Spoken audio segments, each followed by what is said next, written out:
Hello and welcome to the Southeast Iowa Union News Break. I'm your host, Nick Steffens.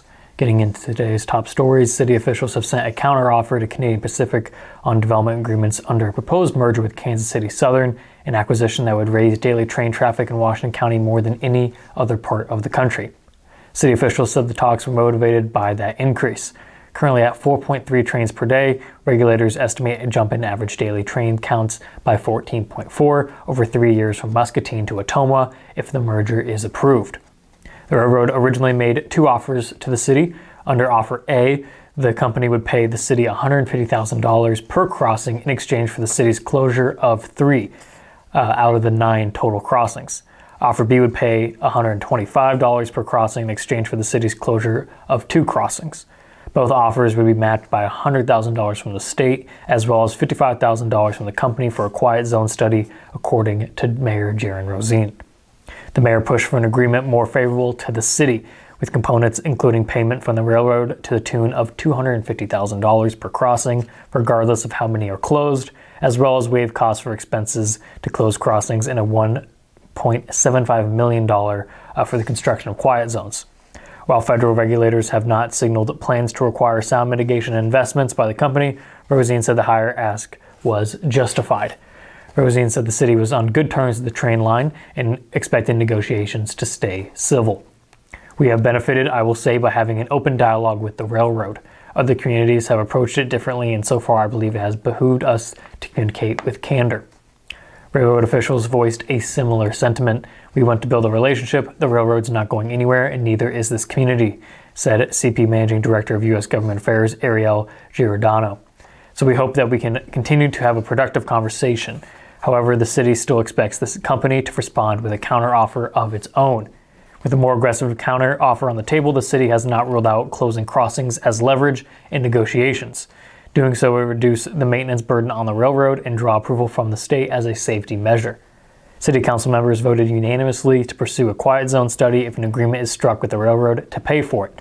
That study would evaluate anything and everything related to the quiet zones, from impacted areas to cost to public opinion, according to City Administrator Deanna McCusker. Grace C. May Advocate Center plans to host an event at Washington High School this weekend they're calling a Mental Health Summit.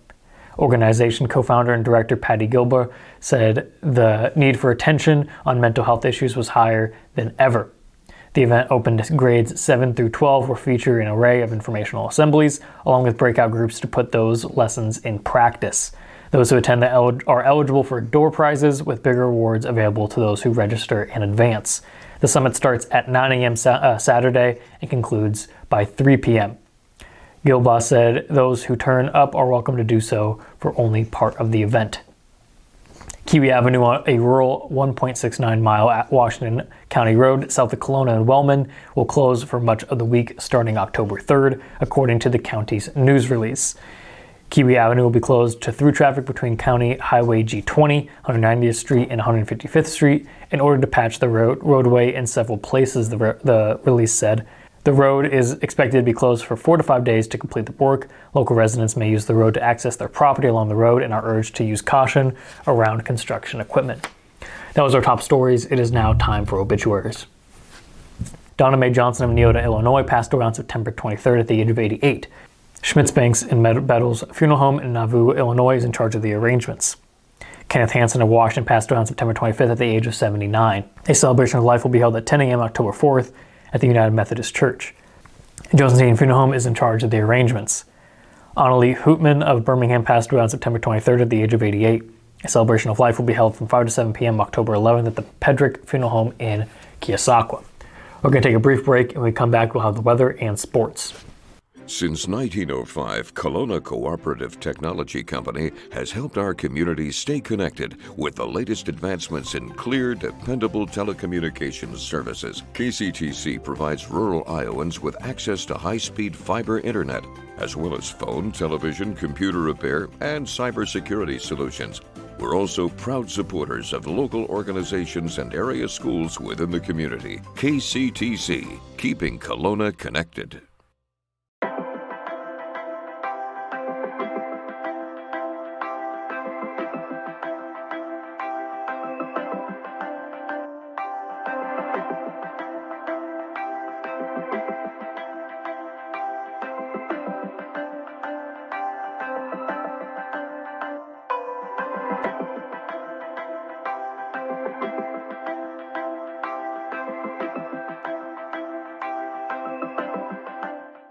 Hello and welcome back to the Southeast Iowa Union News Break. I'm your host, Nick Steffens. We have some cross-country and volleyball news coming up, but first, the weather. The weather is brought to you by Jacqueline Ariola, LLC. Come visit Jackie in her new location downtown. She is ready to serve Washington and the surrounding community. Temperatures officially dropped down to 36 degrees today, while the high is 63 with sunny skies. Thursday will be warmer with a high of 68 with mostly sunny skies. Temperatures will continue to rise with Friday's high being 70 along with clear skies. Looking at the weekend, it will remain sunny with a high of 72 on Saturday, and on Sunday it will be 73 and mostly sunny. That was the weather. It is now time for sports. Sports, brought to you by Fairway.